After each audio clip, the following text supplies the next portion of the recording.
So my name's Wenmei. I'm Goras's son. My dad's son. If you're here this evening, I'd like to thank you for taking time to show support for my family. I suppose that either my dad or someone in my family means something to you, which means either directly or by extension, you have experienced the influence of his life on us, and you have gotten to experience my father in your life. If it so happens that you are here for the free peanuts and the water, I think most people know my dad would get you a beer. My dad had this blog, right? And he said he didn't want eulogies at his funeral, and that if there were nice things you thought of him, he wanted to be told in person when he was alive. He did that. But I made it a point to tell him when he was alive. So I think I've earned the right to bend the rules a little bit on this occasion. So I picked 3 memories to share about my father. Mainly because if I were to tell you everything about him, we'd be sitting here for so long. The high chance you would get 2 funerals for the price of 1.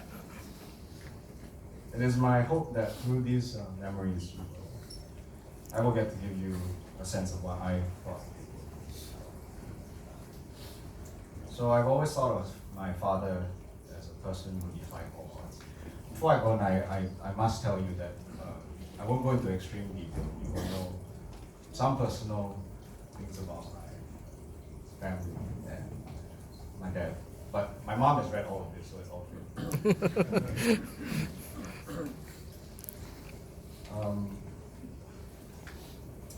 So I've always thought of my father as a person who defied all odds. For a person who comes from a background where no advantages in life were afforded to him, he not only managed to take care of his wife and children, but also his very sick parents and the family that he did not sire, but that he inherited. Not only did he provide, but he did so in style. And as I grew older, I started to realize the financial burden he carried. But quite honestly, I don't think for the whole of my childhood I had any reason to have any sense of what money was or anything. It was just, you're talking about a terrible basketball player getting air dollars.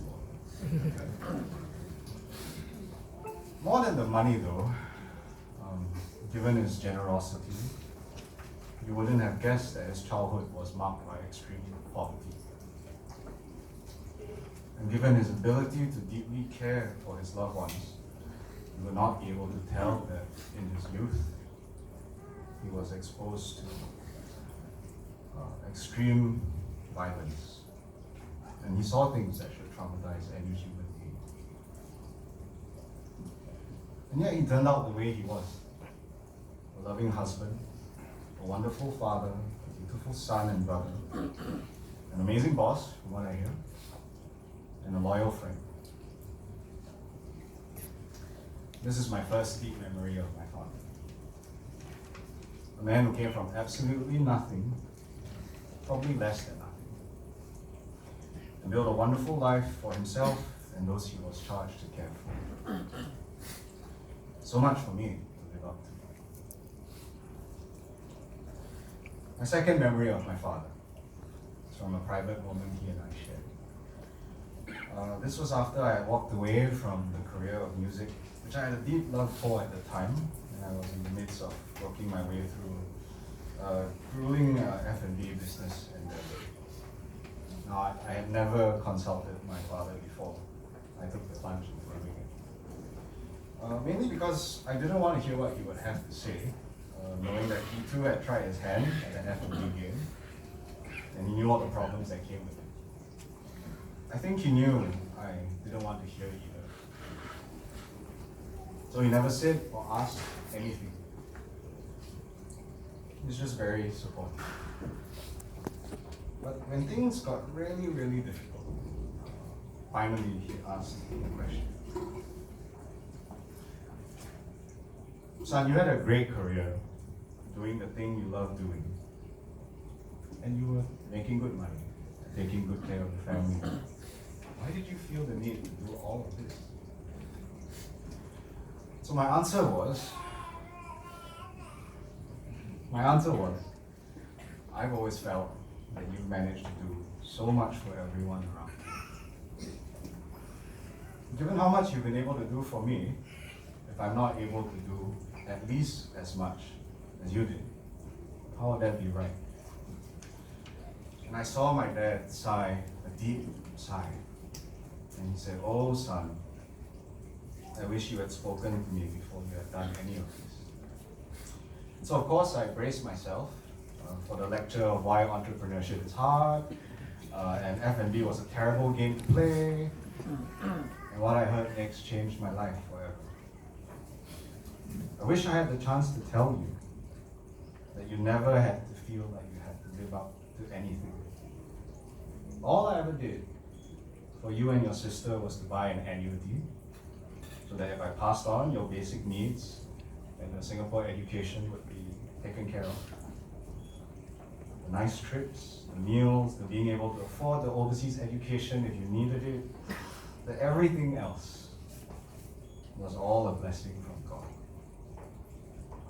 Nothing I had ever planned for and nothing I ever felt was my duty.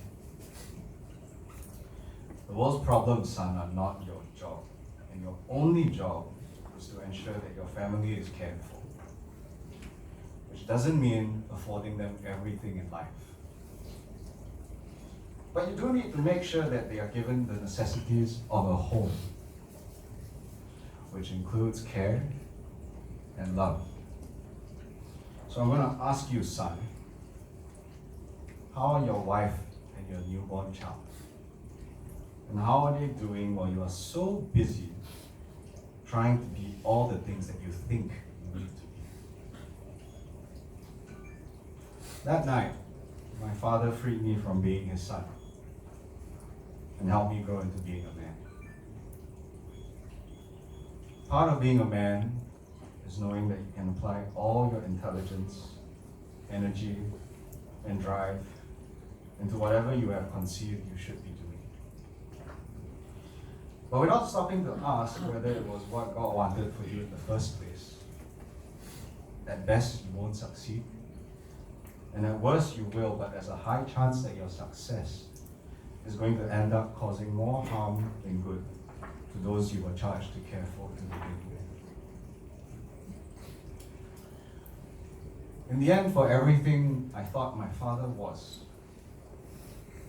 I needed to learn his true power came from applying everything he had to the mission of life, while keeping an eye on who the real commander was in the battle. And I think he was the only person on this planet who could have taught me that. So that's my second memory of my dad. Paul is joking about being an arrogant SOB that he made about himself. I remember my father's true strength comes from his humility. Once I asked my father how he dealt with it all, putting yourself through school, night school, while working like a dog to feed your children and siblings and taking care of your aged parents couldn't be easy.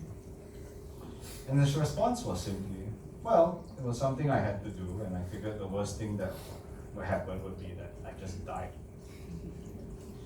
And that wouldn't be my problem anymore. Till then, it's just something I have to do.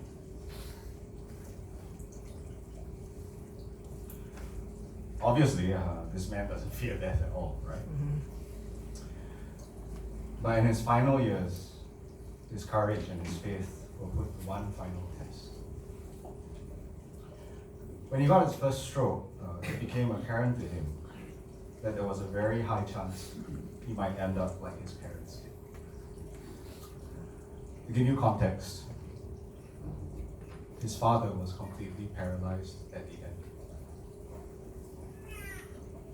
My father used to have to sit with him at his bedside and just be with him while my grandfather would be tearing because there was so much he wanted to say but he could not speak.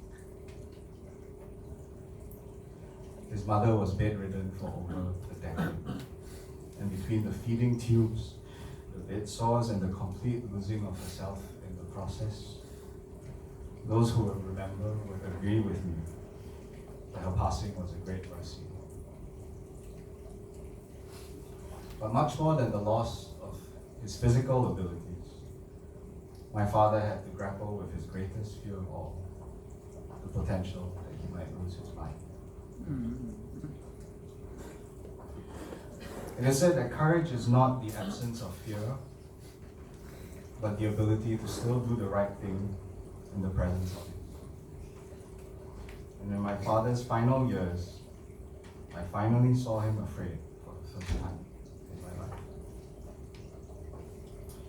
He was ever resourceful, and as a family, we knew that he had looked into the possibility of ending his life on his own terms.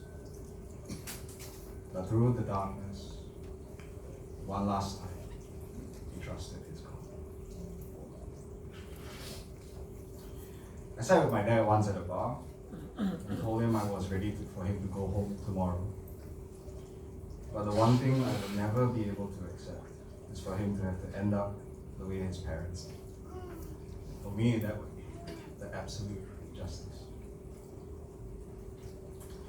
You're my hero, Dad. I just want you to get to die like one.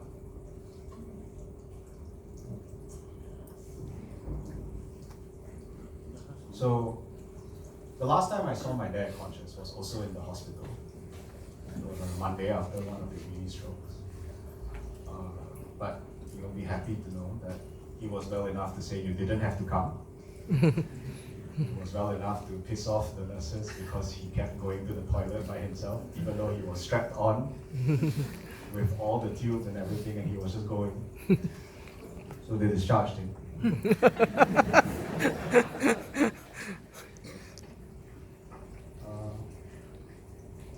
And when I found out my dad had fallen for the last time in the fall that ended it all, I was at the hospital asking God, why wasn't God just taking him home now?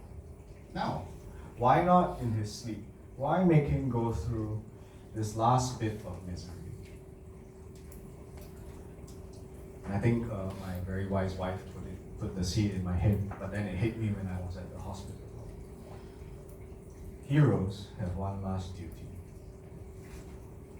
They don't get to go off quietly in the night. The people they touched need one last chance to say goodbye.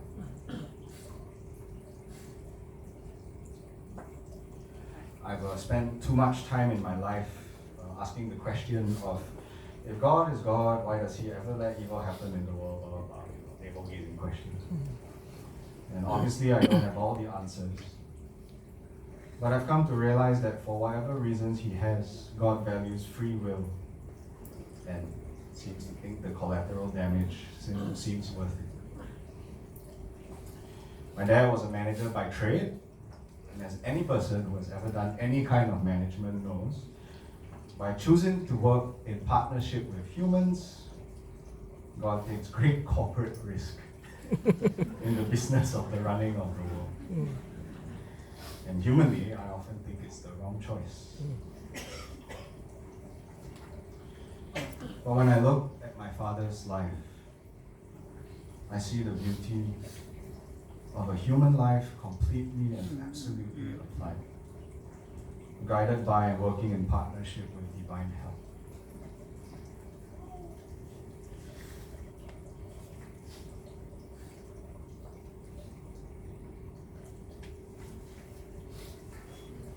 And it's not possible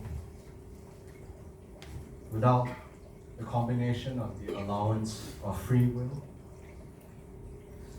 and the submission of that free will by a man to all the work that God has placed before him.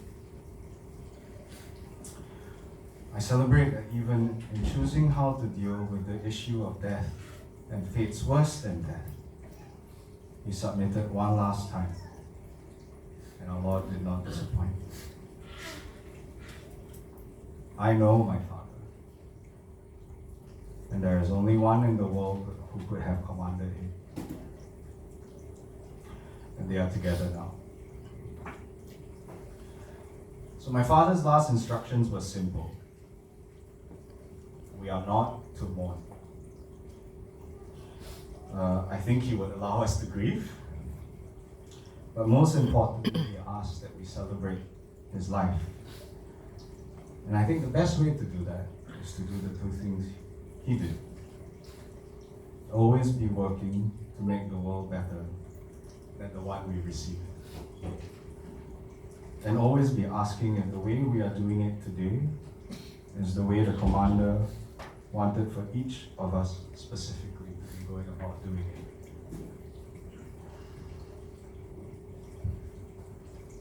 It is for friends to say that they will miss him. And it is for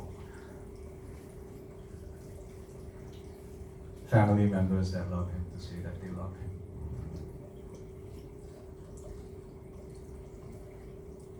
But Dad, as your son, let me say the thing that I know in the end, for every dad talking to his son, the only thing that really truly matters. Congratulations, Dad. You fought bravely and wisely. And more than love, and more than missing you, I am so proud. And I'll be there.